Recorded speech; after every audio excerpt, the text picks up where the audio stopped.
내 옆에 앉아 있는 사람들과 인사를 나누도록 하겠습니다. 가족들이 앉아 있으시다면 가족들끼리 손도 잡아주시고 또 안아도 주시기 바라고요. 또 우리 오늘 이 예배당에 계신 우리 교육자들, 예배 준비위원들은 또 서로 얼굴을 보면서 함께 다 같이 인사 나누겠습니다. 자, 다 같이 저를 한번 따라해 주시죠. 하나님은 당신을 사랑하십니다. 인사하겠습니다. 앞뒤 좌우 돌아보시고 하나님은 당신을 사랑하십니다. 얘기해 주시기 바랍니다. 서울대 이면우 교수가 쓴 신사고 이론 20이라는 책이 있는데요. 이 책 내용 중에 자전거 이론이라는 챕터가 있어요. 여기 보면 자전거를 빨리 배우려면 어떻게 해야 하는지 이렇게 표현을 한 문장으로 해놨어요. 많이 넘어질수록 빨리 배웁니다. 저는 6살 때 혼자 두발 자전거를 타고 2km 집에서 떨어져 있는 유치원을 혼자 자전거를 타고 매일 다녔던 적이 있습니다. 물론 엄청나게 많이 넘어져서 여기저기 깨지고 피가 나서 많이 다친 기억들이 생생합니다. 8살 때는 셋딸이라 그러죠. 키가 안 되니까 아버지 자전거를 몰래 가지고 나와서, 옛날 자전거는 요즘보다 많이 컸어요. 더 높았고 다리가 짧아서 안장에는 못 앉고 셋다리로 다리를 옆으로 넣어가지고 어설프게 그렇게 어른 자전거를 타다가 넘어져서 무릎이 깨져서 피가 났던 그 기억을 아직도 잊을 수가 없습니다. 스키를 잘 타려면 어떻게 하면 되냐고 스키 강사한테 물었더니 강사가 이렇게 얘기합니다. 200일 정도 가파른 경사로에서 매일 수십 번씩 넘어지면 빨리 배운다. 총을 잘 쏘려면 어떻게 하면 되냐고 전문가한테 물었더니 어떻게 얘기하는지 아세요? 총이 표적에 맞든지 맞지 않든지 걱정하지 말고 2만 발을 쏘면 자연히 총을 잘 쏠 수 있게 된다라고 총 전문가가 얘기하더랍니다. 실수와 실패, 시행착오를 통해서 배움이 일어난다라는 뜻이 되겠습니다. 이건 운동만 그런 것이 아니죠. 미국의 마이크로소프트 회사 창업자인 빌 게이츠가 미래로 가는 길이라는 책에서 이런 글을 남겼습니다. 나는 회사 초창기 때는 성공의 경험을 가지고 있는 사람들만 채용했습니다. 그러나 회사를 운영하다 보니 생각이 달라졌습니다. 무조건 실패한 사람을 쓰겠다는 것은 아닙니다. 실패의 경험을 통해 무엇인가를 배운 사람들을 채용하려고 합니다. 이 시간 질문해 보겠습니다. 저와 여러분은 어떻습니까? 혹시 실수하면 어떻게 하나? 실패하면 어떻게 하지? 가만히 있으면 중간에 나가지? 이런 생각을 하면서 아무것도 못하고 망설이고 두려워하고만 계시지 않습니까?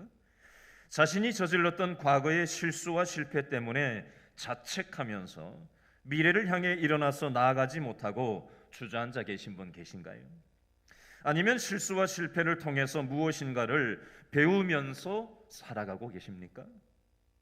성경에 보면 과거의 실수와 실패, 시행착오 때문에 괴로워하면서 살아가던 많은 사람들의 이야기들이 나옵니다. 이 사람들은 어떻게 자신의 실수와 실패, 시행착오로부터 벗어날 수 있었을까요? 어떤 성경학자는 하나님을 이렇게 표현했습니다. 두 번째 기회를 주시는 하나님. 영상으로 예배 참여하시는 또 현장에서 오늘 예배 준비하시는 모든 분들 저를 따라서 한번 해주시기 바랍니다. 두 번째 기회를 주시는 하나님.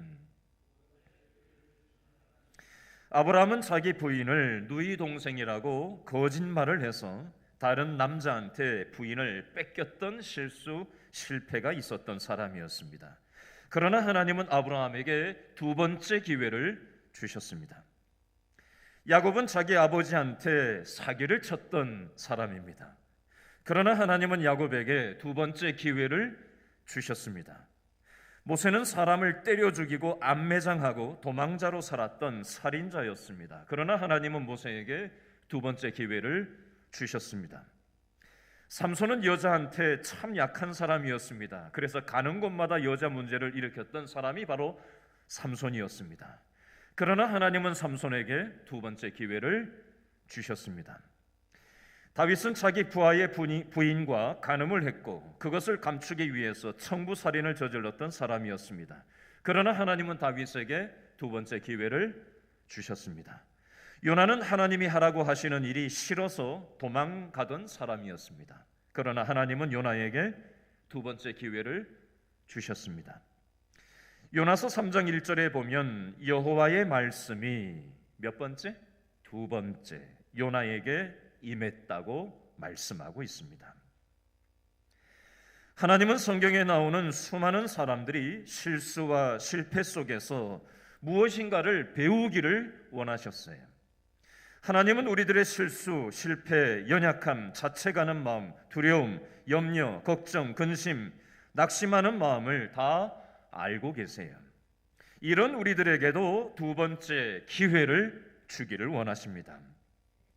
오늘 본문에는 과거의 실수와 실패 때문에 자신감을 잃어버리고 어깨가 축 처진 채 자기 자신을 자책하는 마음을 가지고 의기소침한 채 살아가던 한 사람이 나옵니다. 누구죠? 바로 베드로 이야기입니다. 베드로는 원래 어떤 사람이었지요? 마태복음 26장 33절에 보니까 베드로가 이렇게 큰 소리를 칩니다. 베드로가 대답하여 이르되 모두 주를 버릴지라도 나는 결코 버리지 않겠나이다. 다시요. 베드로가 대답하여 이르되 모두 주를 버릴지라도 나는 결코 버리지 않겠나이다. 베드로는 다른 사람들 전부가 다 예수님을 버리고 도망가더라도 나는 절대로 예수님을 배신하지 않을 거라고 큰 소리 쳤던 사람이었습니다. 누가복음 22장 33절에도 보니까 베드로가 이렇게 얘기합니다.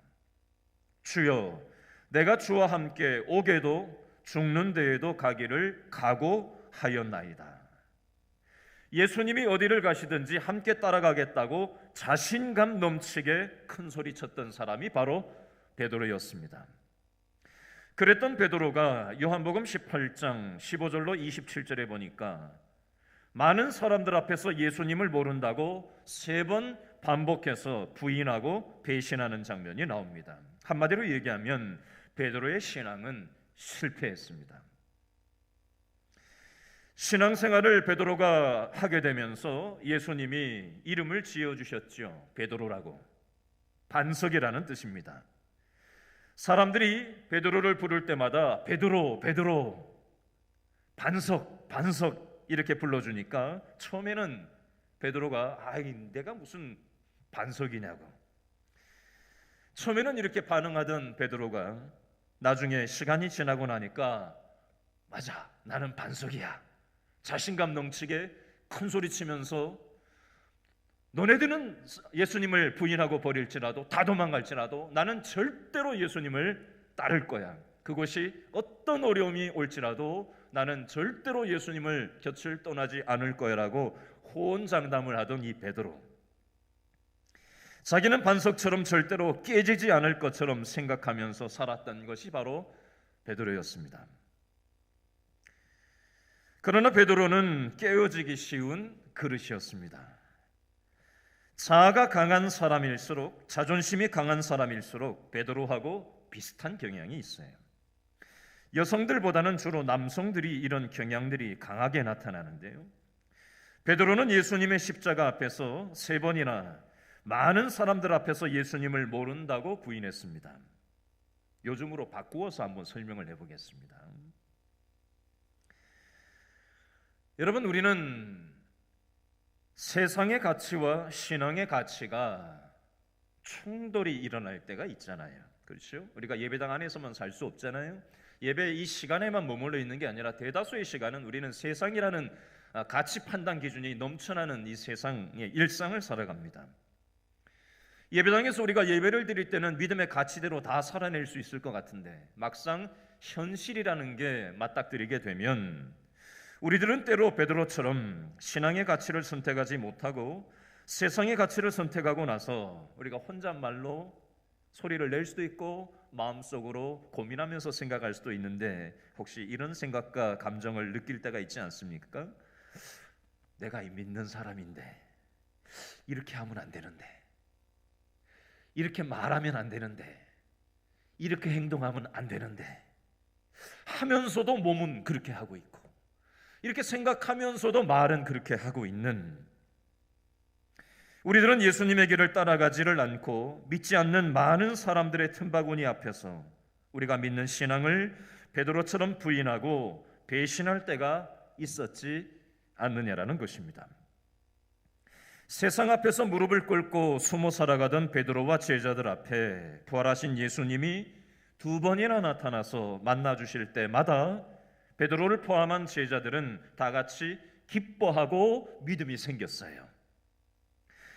그러나 항상 예수님과 함께 있는 것이 아니라 때로 예수님이 눈에 보이지 않을 때가 있고, 현실이라는 게 또 맞닥뜨리게 되면 또 현실 앞에서 이 제자들은 또다시 무릎을 꿇는 것이 바로 베드로의 모습이고, 바로 저와 여러분의 모습이기도 하지 않느냐라는 것입니다.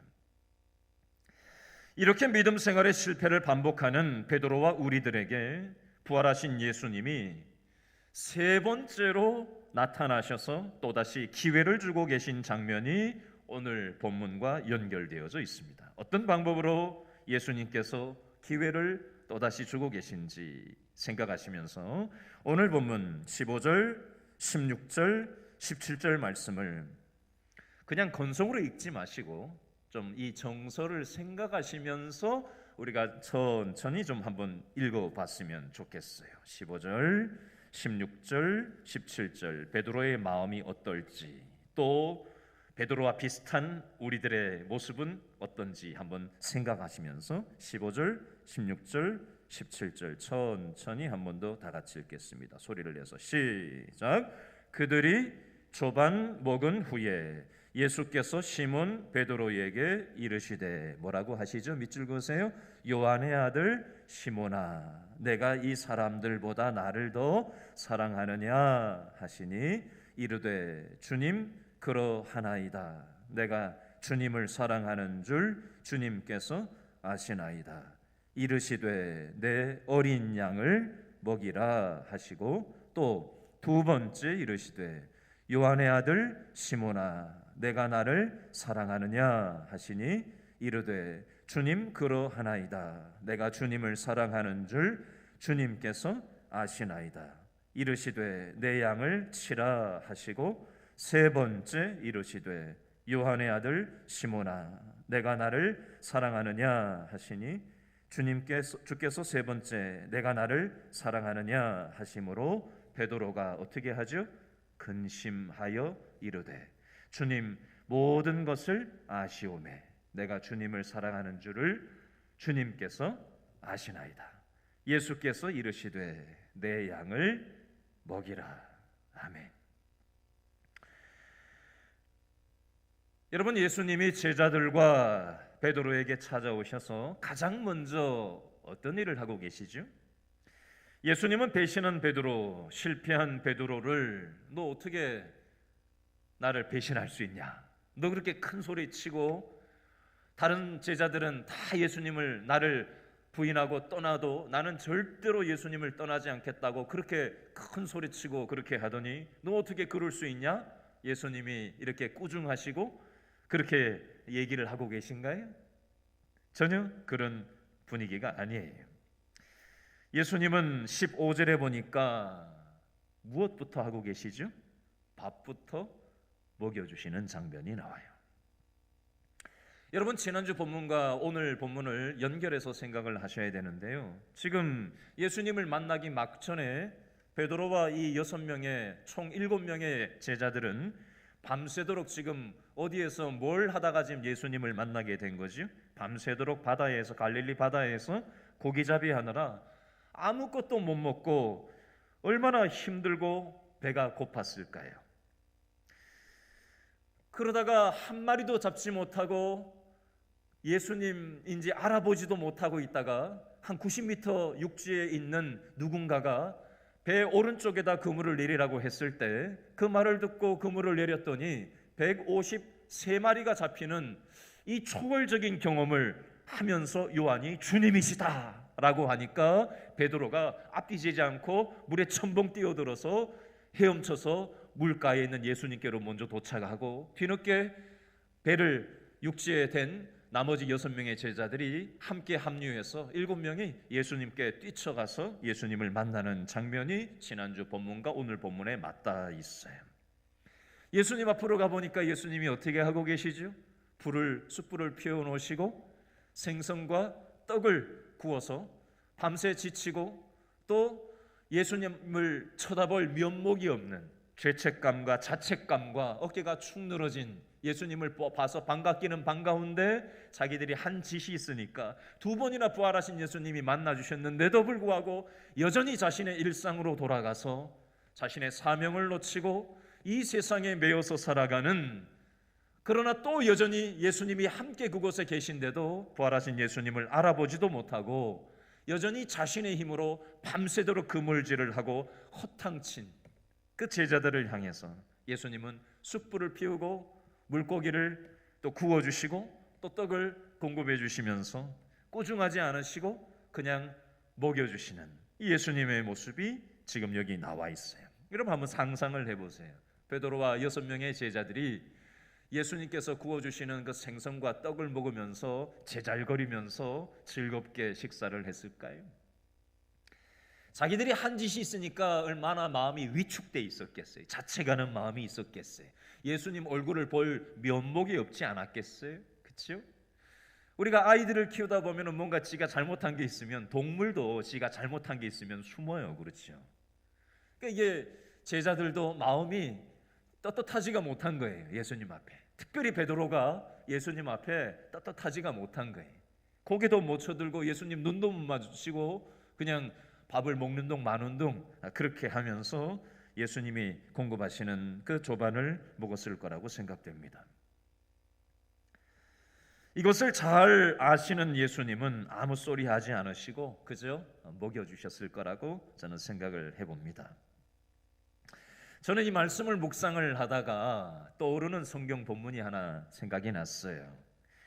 누가복음 15장에 보면 탕자 비유가 나와요. 탕자 비유. 그렇죠? 탕자 비유에 보면 둘째 아들이 아버지의 유산을 미리 챙겨달라고 해서 다른 나라로 가서 허랑방탕하게 재산을, 그 엄청난 재산을 다 탕진하고 이제 돼지들이 먹는 그 식사 재료도 먹을 수가 없는 형편이 돼서 아버지 집으로 돌아가는 장면이 나와요. 아버지가 기다리고 있다가 돌아오는 탕자를 받아들이고 난 다음에 뭘 하죠? 동네 사람들을 초대해서 잔치를 베풀어 주는 장면이 나와요. 만약에 아들이 돌아오기는 돌아왔는데 아들을 아버지가 용서했다라는 것을 공식화해서 동네 잔치를 베풀어 주지 않고 그냥 넘어가 버렸다면 아마 동네에는 소문이 떠돌았을 거예요. 아무개 집에 둘째 아들이 돌아왔는데 다른 나라에 가서 돈을 다 해먹고 왔대. 그러면서 조롱하고 비웃고 혀를 끌끌 차면서 어떻게 저런 자식이 있냐고 하면서 그런저런 소문이 파다해서 아마 이 둘째 아들은 동네도 나가지 못하고 집에 들어오긴 들어왔지만 자식이 아니라 종처럼 또 숨어서 지내는 위축된 마음, 자책하는 마음을 가지고 평생을 그렇게 살아가야 했을지도 모르겠어요. 그러나 그 아버지는 이 자식은 실수하고 실패하고 아버지의 마음을 모르는 자식이지만 그래도 내 새끼다라고 하는 그 사실을 동네 사람들 앞에서 공식화하면서 동네 잔치를 베풀어주면서 내가 내 아들을 용납하고 용서했는데 아무리 실수하고 실패하고 부족해도 내 새끼다라고 하면서 받아주는 그 아버지의 모습을 보고 동네 사람들도 계속해서 뭐 조금 혀를 끌끌 찼을 수도 있겠죠. 뒤로 몰래. 그러나 아버지가 용서한다는데 뭐라고 얘기할 거예요. 그래서 그 아들은 다시 쭈그려졌던 어깨가 펴지고 자신감을 가지고 그래도 내가 실수하고 실패했지만 아버지가 나를 용납하시고 사랑하시는구나. 이 사랑을 받으니까 이제 동네에도 나갈 수 있고 사람을 대할 때도 조금씩 상처가 회복되고 이제 세상을 살아나갈 힘이 공급될 수 있는 것입니다. 여러분, 저는 이 장면을 다시 한번 가만히 묵상하면서 저의 과거가 생각이 났어요. 언젠가 한번 제가 말씀드렸던 적도 있었을 텐데요. 지금은 이렇게 목사가 되어 있지만 저도 과거에 사고를 쳤던 적들이 있었어요. 그때 저희 아버지가 저한테 아무 소리 하지 않으시고 질책하지 않으시고 밥을 사주셨던 적이 있어요. 아직도 그 장면, 그때 느낌을 제가 잊을 수가 없어요.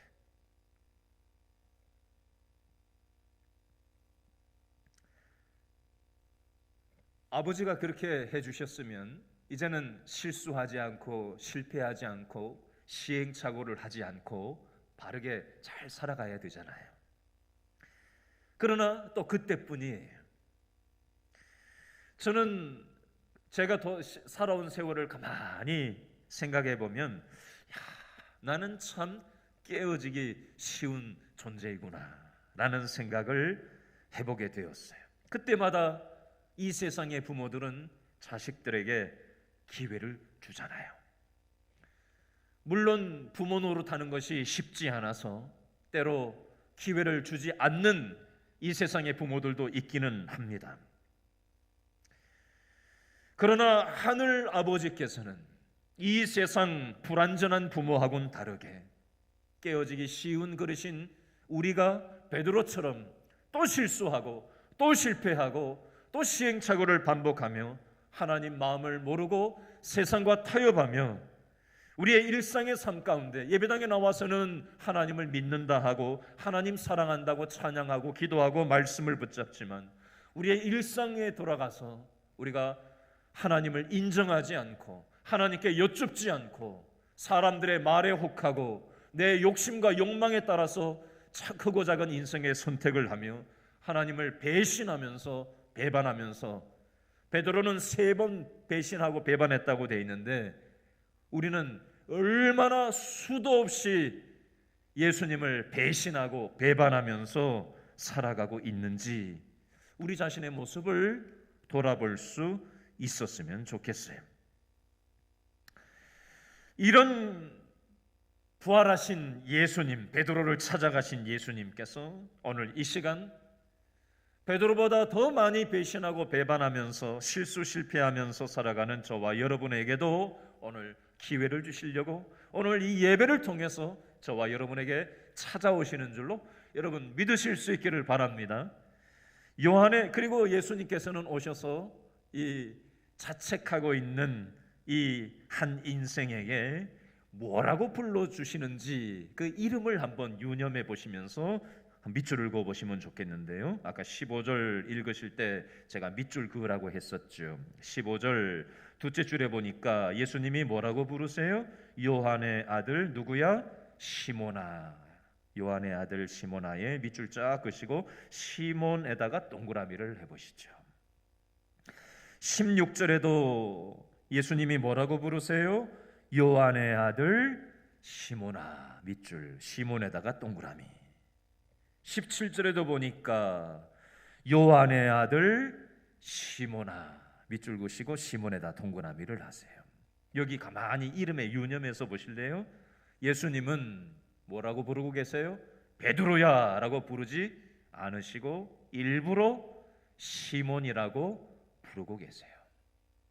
왜 예수님은 반석이라는 뜻의 이름인 너는 앞으로 베드로가 반석이 되리라 라고 하셨는데 예수님 만나고부터 근데 예수님은 여기서 반석 베드로라고 부르지 않으시고 굳이 시몬이라고 부르고 계실까요? 여기에는 큰 뜻이 있어요. 여러분 만약에 예수님께서 베드로야 반석아 라고 부르셨다면 베드로는 마음이 어땠을까요? 반석이라는 건 깨지지 않는 단단함을 얘기하는 그런 의미가 있잖아요. 근데 베드로는 깨지지 않았나요? 신앙을 잘 지켰나요? 아니었잖아요.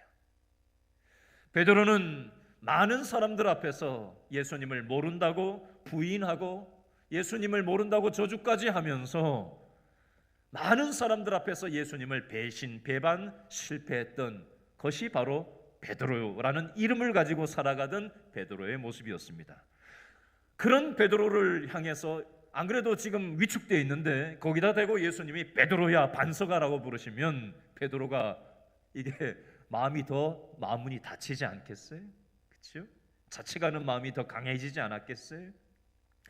지금 아침을 먹이시면서 지금 숯불이 피어오르고 있어요. 그 숯불이 피어오르는 곳은 바로 예수님을 3번 부인했던 대제사장의 뜰에서도 숯불이 피어오르고 있었어요. 숯불이 피어오르고 있는 그 대제사장의 뜰에서 3번이나 예수님을 모른다고 부인했던 베드로의 이름을 가지고 살았던 베드로를 향해서 역시 이번에도 숯불이 피어오르는 조반을 생선을 굽기 위해서 예수님이 지금 숯불을 피우고 계시죠. 그리고 그곳에서 3번 반복해서 예수님은 베드로가 아닌 시몬이라는 이름을 일부러 부르고 계세요. 왜 그러셨을까요? 꾸중하고 지적하고 판단하는 어투가 아니라 네가 깨어지기 쉬운 연약한 그릇이라는 것을 내가 처음부터 알고 있었고, 네가 3번 나를 부인할 것도 나는 알고 있었고, 너는 연약한 사람이라는 것을 난 잘 알고 있다. 네가 완벽해서 부른 것도 아니고 네가 이룰 줄 나는 다 알고 있었다라고 예수님은 말씀하시면서, 예수님을 만나기 전에 그 이름 시몬을 불러주시면서 네가 완벽했기 때문에 내가 부른 것이 아니었고, 네가 완벽했기 때문에 너에게 기회를 준 것이 아니었고, 네가 연약한 그릇이지만, 깨지기 쉬운 그릇이지만, 그 실수와 실패를 반복할 걸 뻔히 알지만 그럼에도 내가 그때마다 기회를 주었던 거고, 내가 여전히 네가 자책하고 있고 나는 할 수 없다고 생각하면서 위축되어 있는 너를 지금 다시 찾아온 것은 네가 네 힘으로 할 수 없다라는 것을 인정하고 너의 자아를 깨뜨리고, 너의 자아는 깨어지기 쉬운 그릇이고 너의 자존감, 너의 최선은 너무나도 보잘것없다라는 것을 네가 철저하게 인정하고 나를 의존하고 내 사랑을 받고 내 사랑 안에 있을 때 너는 나의 통로로 쓰임받을 수 있는 것이다 라는 것을 예수님께서는 말씀해 주기를 원하셨던 거예요. 그리고 이 베드로에게, 시몬에게 예수님께서는 임무를 맡기세요. 어떤 임무를 맡기시죠? 15절 제일 끝에 보니까 이르시되 내 어린 양을 먹이라. 16절에 보니까 내 양을 치라. 17절에 보니까 내 양을 먹이라 라고 말씀합니다. 여러분, 이것은 목회자 베드로와 같은 이런 어떤 목회자나 사도에게만 주시는 사명이 아니에요.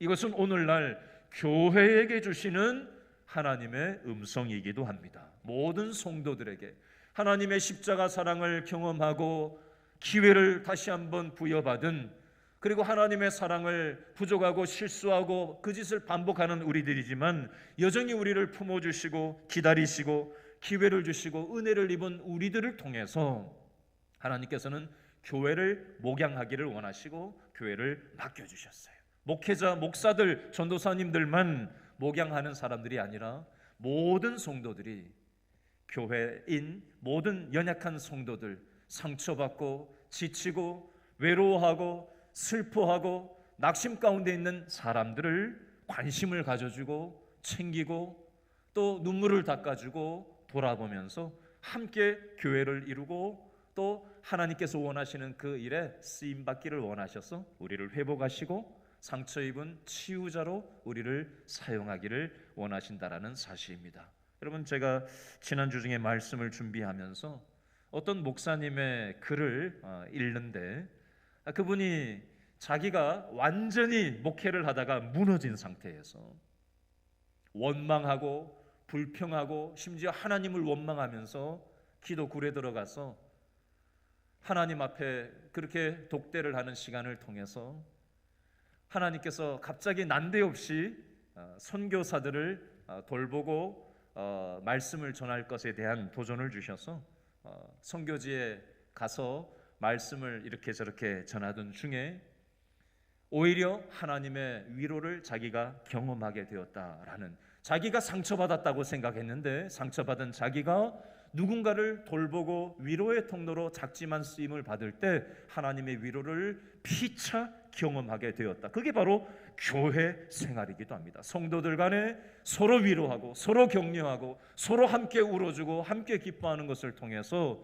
우리의 영혼이 새롭게 살아나고 축복의 통로로 쓰임 받을 수 있다라는 사실을 하나님께서는 말씀하고 계신 것입니다. 여러분, 저와 여러분의 실수 실패에 매여서 어깨가 축 처져서 살아가지 마시고, 이런 우리들에게 예수님이 찾아오셨던 것처럼 저와 여러분에게도 다시 기회를 주시고 다시 하나님 사랑을 경험하고 또 위로의 통로로 저와 여러분들을 사용하기를 원하신다는 사실 앞에 순종할 때 우리를 위로의 통로로 피차 사용하실 줄로 믿고 나아가는 저와 여러분 다 될 수 있기를 바랍니다. 아멘.